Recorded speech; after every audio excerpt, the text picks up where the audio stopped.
Now, on one occasion, Jesus said to Peter, Peter, your name is the Rock. A big compliment to Peter, encouraging him to be strong and to follow him. Next thing you know, what is he saying to Peter? Peter, you're acting just like the devil. Get behind me.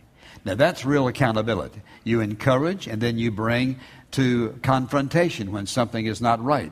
And Jesus could have said, you're the Rock, that's okay, you get by with it. No.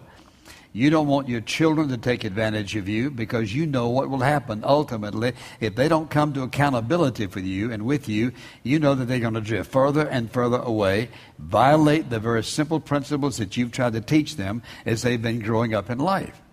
And so when you think about the importance of accountability, and I think about the fact that accountability is just good stewardship. Whatever you and I do, if we know that someone's holding us accountable, we're going to do our best. I think you ought to, at least. You would do your best if you are held accountable and they're expecting the best of you. And what happens is the very idea of accountability sometimes is very motivating. And let me give you an example. My grandson was enrolling in the ROTC, the Army ROTC, and so his mother wrote this beautiful story of her last day before he went to school, and the very day he went to school. I called him the night before he was to take this test to get into the ROTC, and it was pretty strenuous. And so he told me what he had to do. He had to have so many push-ups in a short period of time, so many sit-ups, and he had to run run 2 miles in a certain length of time. So that night I called him and I said, now, listen, tomorrow, what time are you running? He said, I'm running at 7 o'clock my time, 8 o'clock your time. I said, now, Gimps is going to be praying for you. I'm going to be praying for you starting at 7 o'clock your time, and I'm going to pray for you long enough that I know that you've already done all that. So remember, Gimps is praying while you're sitting up, pushing up, and running. So he said, okay, Gimps, I appreciate that. Now, here's the most important thing. Not only did he do far more push-ups than was expected, far more sit-ups quicker than expected, he outran everybody. Now, here's the issue. I told him, I said, now look, tomorrow, after that's over, I want you to call me. I want you to call me. If I'm going to be praying, you call me and tell me what happened.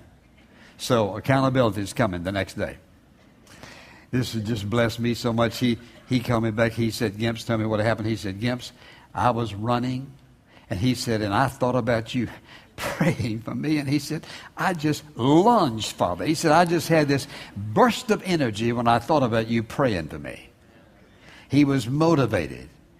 And he was motivated because he loved me, one thing. And secondly, of course, he wanted to do his best.